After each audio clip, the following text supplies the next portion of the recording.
Muchachos, amigos, and welcome to Record Breakers, a music podcast where a group of friends gather together to share music with each other, an album at a time. It's like a little book club for music.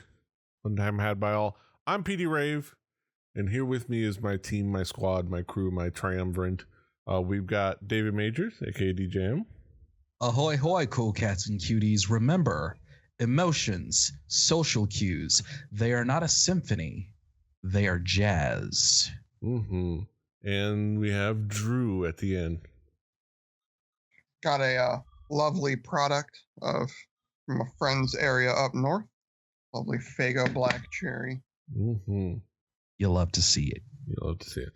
We're here. $1.30 a 2-liter at my local Giant Eagle. I can't get much better than that. We're here to talk about music. We're here to talk about an album. The provider of the album this week is Drew. Drew, what have you got for us this week?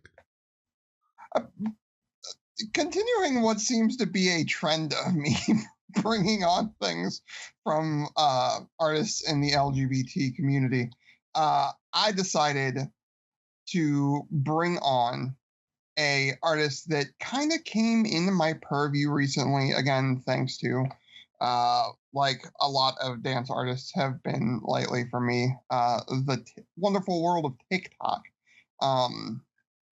especially like the Dropout TikTokers doing the weenus to her song Hot to Go, which was the first way I found this, which is a weird thing. Yep.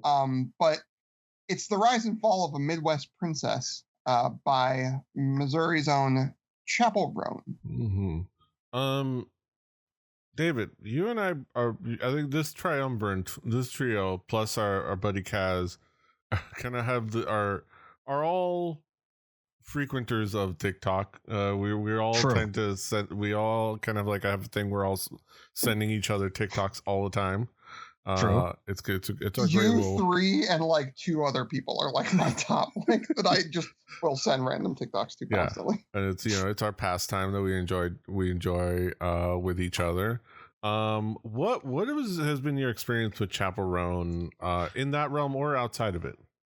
Truth be told, PD, I really only knew of Chappell Roan in passing through the cultural zeitgeist and the little instinct in my head that whispered several weeks ago that I knew Drew was going to bring Chappell Roan to the podcast.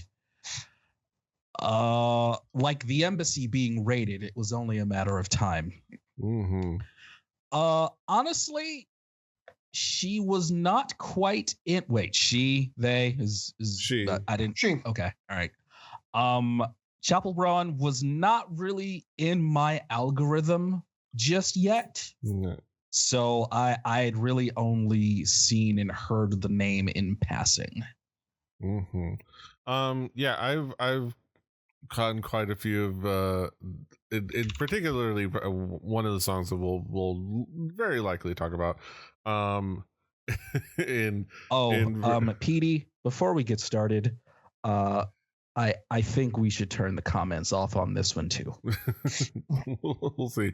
I'm not kidding. I do not want that smoke.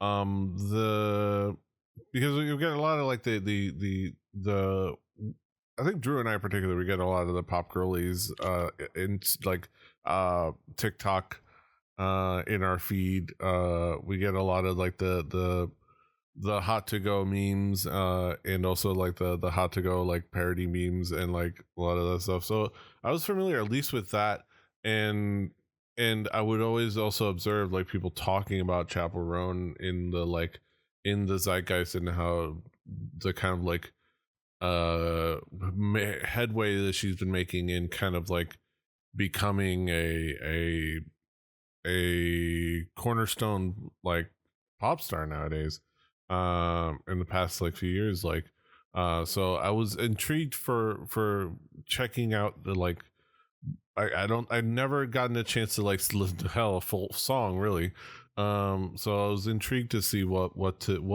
could come from this album. Drew, how would you describe this album musically? Well, musically, I feel Chappell Roan takes a lot of inspiration from a lot of different places. I think her vocals and the sound and the tonality and everything like that, as far as music goes, is exactly where it should be for her persona. She will be the first to admit there is a lot of camp and drag influence in her look, and her style, and her stage presence. This is talking about just the album can be a little hard because there is so much of this that, like a Lady Gaga or a Madonna or those types of artists, where the visual takes a huge part of that. It is camp and over the top, and amazing to go along with the music, and the music is unabashedly honest, right? She writes all her own stuff and does an amazing thing, which I think is becoming more and more common, and I love that it's becoming more and more common, and that is writing, like, gay singer-songwriters writing in their own voice, right? Where you might not have gotten as much of it as in the forefront, and as brazen as you do, and you're getting more and more of. And I think that's amazing. And it becomes this like fun sort of self like realization. It's something where, like I said, she's taking Lady Gaga influence, but she is also taking Kate Bush influence. She's also taking like Cyndi Lauper influence. She's also taking fucking Lana Del Rey or Stevie Nicks. Like, there is a lot of inspiration from both dance club music and ballads, and it becomes this thing that's, I think, very easy to listen to.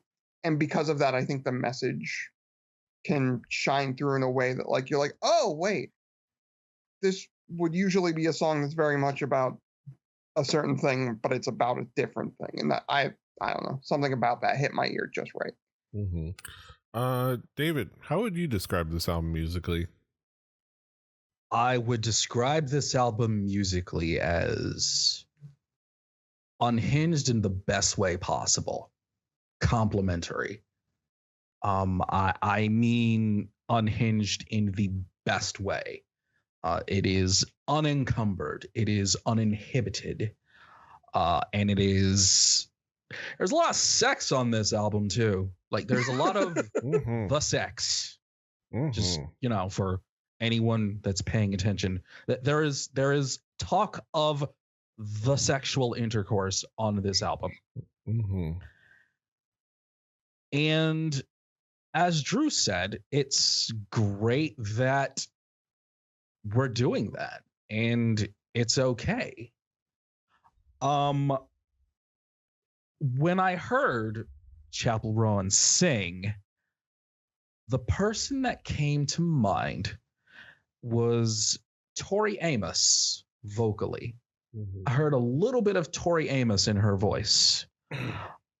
And that, again, is completely complimentary. I think on top of everything else on this album, I think that she is a more than capable vocalist. And I think this entire production does a really good job of allowing her to show off her vocals while not getting away from what the vibe of the album is supposed to be. Yeah, this album is very, like, unabashedly raunchy, fun, unhinged queer pop in the best way possible. Like, it is very telling. Like, one of the things that you'll hear, like, read up on Chappell Roan is that or the person behind Chappell Roan has said that Chappell Roan, Chappell Roan. the name the persona is pretty much her drag persona. Like she said that her shit's evolved, that it's evolved from not just being a stage name to being her drag persona, like almost that like identity, and almost likened herself to Hannah Montana in a way, but like it's her gimmick, brother. It's her gimmick. There was a saying that she used on stage at Coachella that was "I'm your favorite artist's favorite artist," which was taken from "I'm your favorite drag queen's favorite drag queen," which is breaks containment. Colby. Yeah, Sasha Colby. So it's very, very drag coded for sure. Mm-hmm. And in the great ways that are like that is fun, tacky, raunchy, and like let's just say it because we're not relevant enough to get monetized, so we can't get demonetized for it. Cunty, in the most fantastic ways. I'm still possible. Not comfortable with that word. I don't care. And it is in your face. It is fun. Like, but it also has a great diversity of like having a different sounds of not just having like disco anthems, but having like some like 80s pop influences and like 80s alternative pop influences and like some great like Gaga influences and some like that's been talked about. She is also cites Kate Bush as a huge influence, and that does shine through, and it is built around this larger than life persona that she's constructed with Chappell Roan, that is freeing for herself and freeing for the crowd, and it is this like open, fun, honest, welcoming environment that just lets you come in to just have some fun. And it's it's unabashedly pop. It's really fun, but very well made like pop music that has a really fun like diversity to it. Yeah, Drew, what would be some of the key tracks that you would zero in on?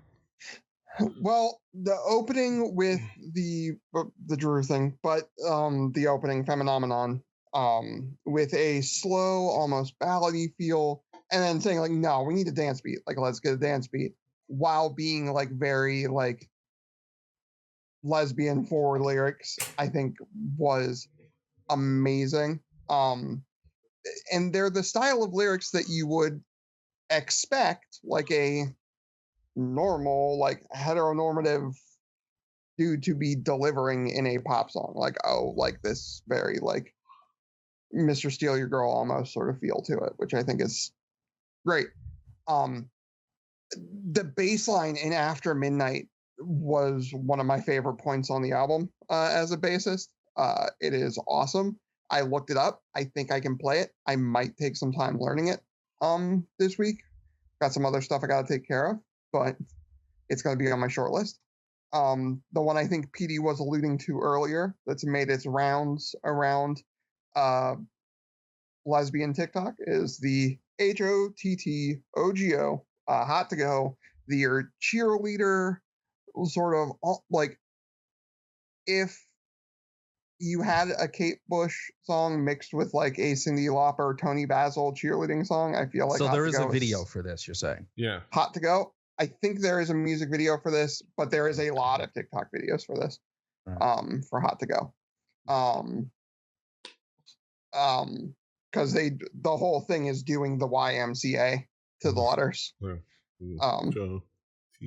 Well, you can't see me because of my arm. My arms are cut off. I was gonna say that's why I keep not doing that because I'm gonna knock over a plant. Wait, why are we putting our arms out? It's the HOTTO. We're doing the Titus O'Neil. Hurrah, hurrah, hurrah. Is that what we're doing? Yeah. But as you were saying, and I'll do the D'Lo Brown. How about but Naked Manhattan is the last one I wanted to point out, this, like, a lot of the music in this album feels ripped out of the dance pop of the 80s in some of the coolest ways. Naked in Manhattan feels ripped out of the current aesthetic of using the 80s aesthetic, like that retro wave sort of feel, which makes it feel very spacey and very brilliant to me, and like really, really fun. It's a bit more mid-tempo than the other dance floor bangers I've been mentioning, Yeah. but it still is fun. It still is dancey, and it mixes in that like retro wave aesthetic almost that I very, very much enjoy. But in a package that feels perfect for this album. David, what would be some of the key tracks for you?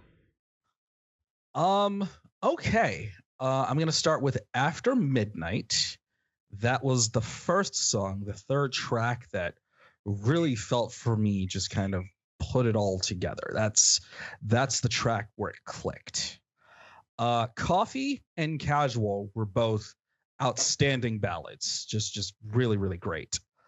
The song that really hooked me was Super Graphic Ultra Modern Girl. That song has a chorus and a hook for the ages. For me, it reminded me of the very best of Lady Gaga at her peak.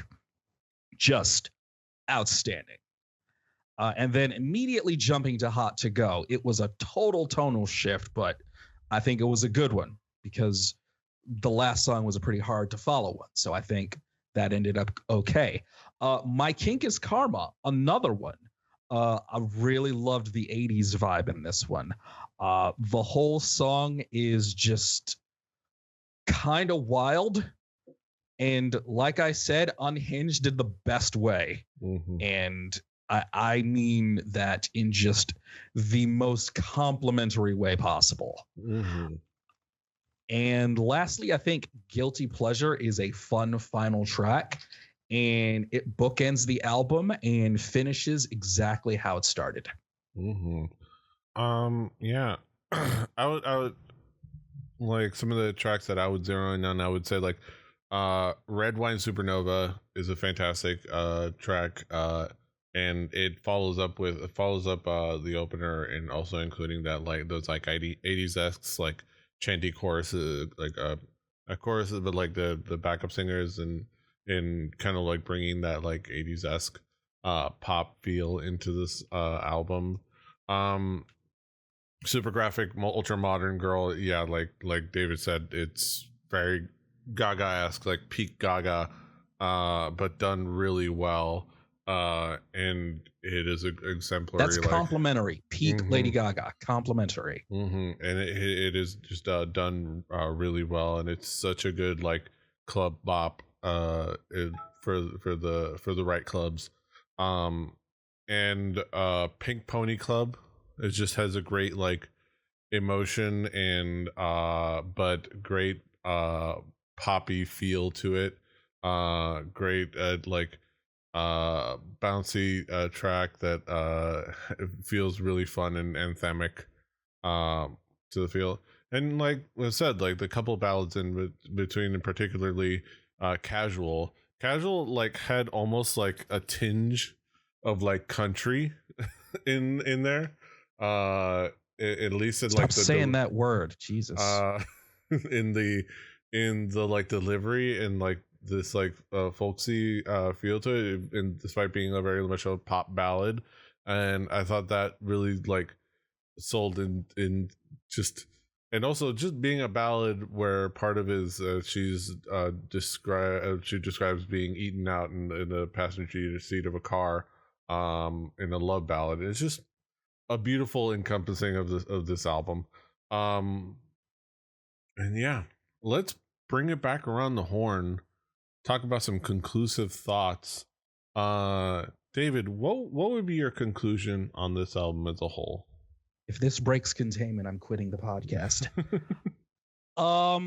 I want to send my sympathies out to every man Chappell Roan has ever dated. Because if I were in that position, I would pay to have all of my information removed from the internet, and I'm not mentioning any companies because we don't have a promo code.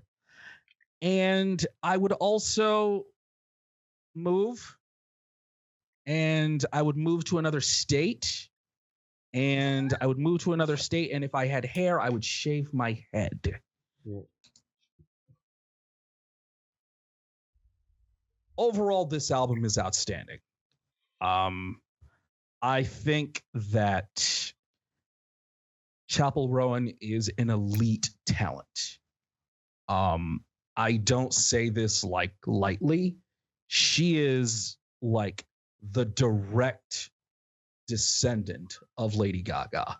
And I mean that to say she's incredibly talented, super creative, and just unapologetically herself.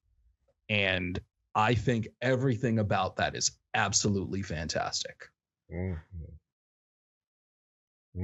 I believe her next album might be like a masterpiece. Yes. I think whatever her next album is, it's probably going to be a masterpiece because I think she's that good.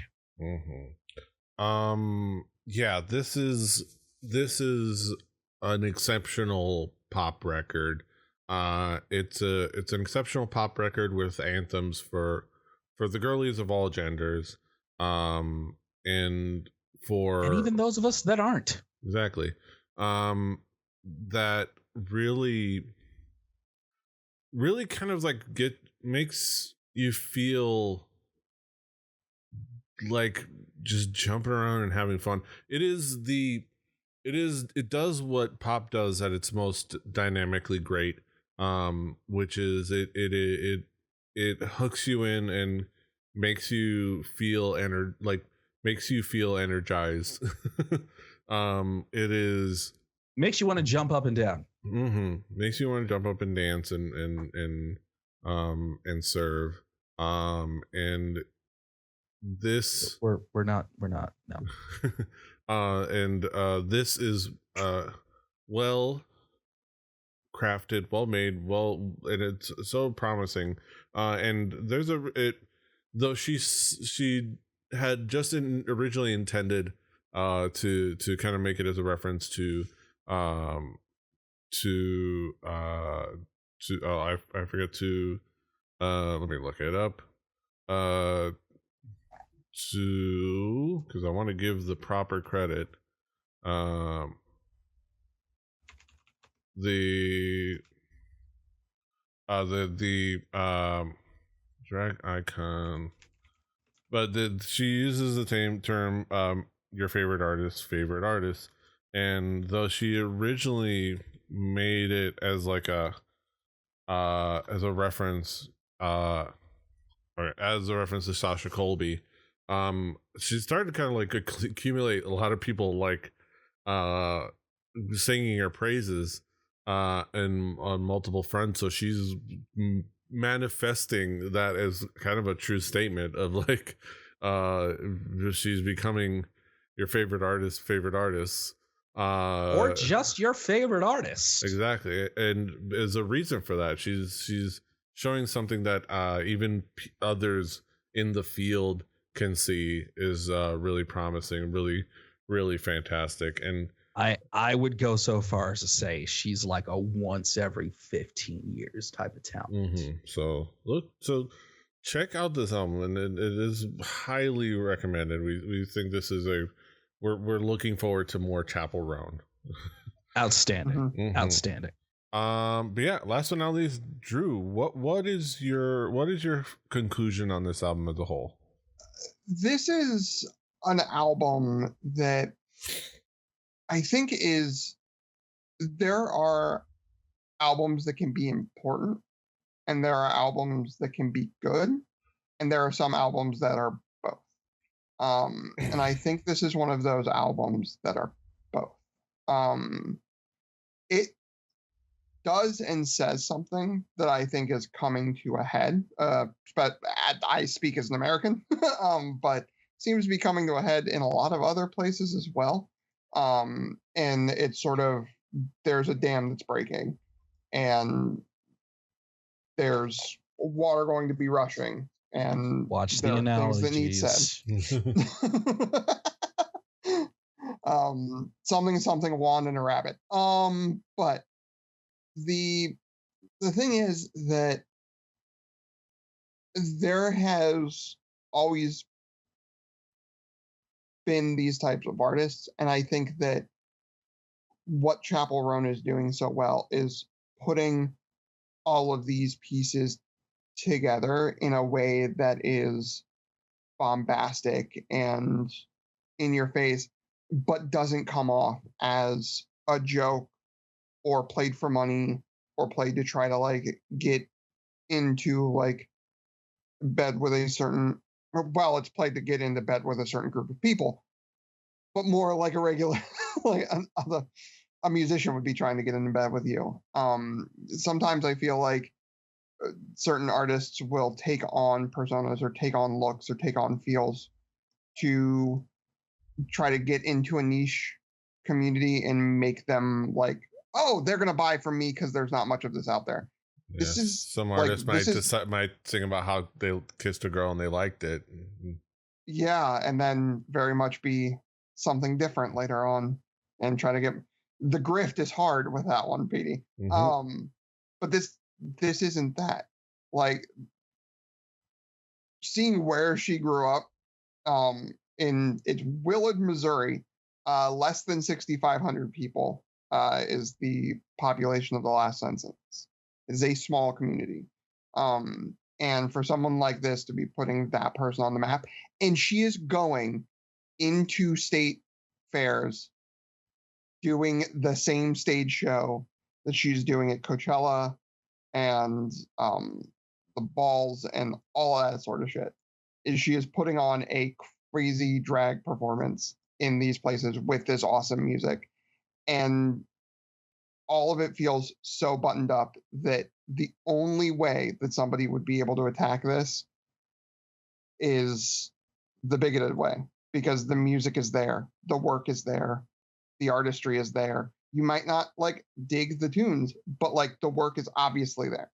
Mm-hmm. And I think it's great. And I hope she keeps growing her fan base, because her empire. It's if she becomes half of what Gaga was, like, it's going to be amazing. And I think Lady Gaga's already taken notice. Mm-hmm. Lady Gaga's already commented on her and said that she thinks that Chappell Roan is doing exactly what she would be doing, like, if she was still doing these giant stage shows today. And that says something. So, she's already started the next phase. She's already released a new single, so yeah, that's gonna good be for her. That's outstanding. So be the next phase for when the album comes out. So I look forward to that. I'm that'll be an album release I won't try and mute out. Those are our thoughts on Chappell Roan's The Rise and Fall of the Midwest Princess. Now we get to the main event of the evening, the moment we've all been waiting for, the haiku reviews, where we sum it all up in poetic form, the 575 format. Let's get down to the nitty gritty. Haikumero numero uno. David, what is your haiku? Elite pop album. Chappell Roan is the truth. I see the vision. Mm-hmm. My haiku, and I'm sorry, David. Put your high heels on, get your ass on the dance floor, and serve cunt all night. And last but not least, Drew, what is your haiku? Meant to empower, from someone who found her voice. It did take some time. Mm-hmm. And those are our thoughts on Chappell Roan's The Rise and Fall of the Midwest Princess. You could, of course, find it on our Spotify playlist and our YouTube playlist. Play Record Breakers, the home game. Do your due diligence and your due diligence on those playlists. Will be next week's record, and that's provided by me. I'm bringing it from a high dynamic pop record, bringing it down to a very much more tempered much more 90s garage rock sound. I was looking on Reddit, saw a thread on r/Miami, somebody asking for local band recommendations, and multiple people said the same band, and I looked at all of them, multiple people said one band, and I decided to kind of have them in my back pocket, and now I'm just going ahead and just bringing it in here, kind of discovering alongside the guys, though I have given it a couple listens myself. We're going to talk about Miami's own Palomino Blonde and the album On the Inside. So look forward to that. I will. Yes. But yeah, that'll be next week, and this is this week, and you can of course find us all over the internet. Recordbreakers.fun for the show notes and links and everything. Rebelli.net for all of our shows. Rebelli TV on YouTube for all the video VODs of this and of our streams that we do over on Twitch at Rebelli TV, which includes this podcast, Through the Tomes, our D&D show, our GM mode stream, and whatever else I decide to start doing on the other days of the week. But yeah, check out all those things. Like, share, subscribe, do all the things. Until next time, hasta los huevos. To duh.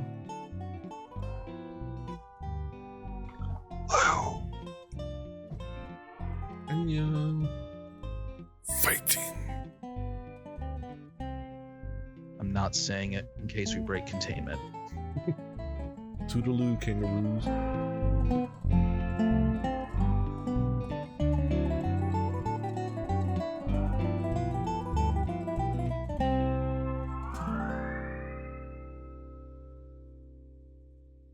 Diamond Club hopes you have enjoyed this program.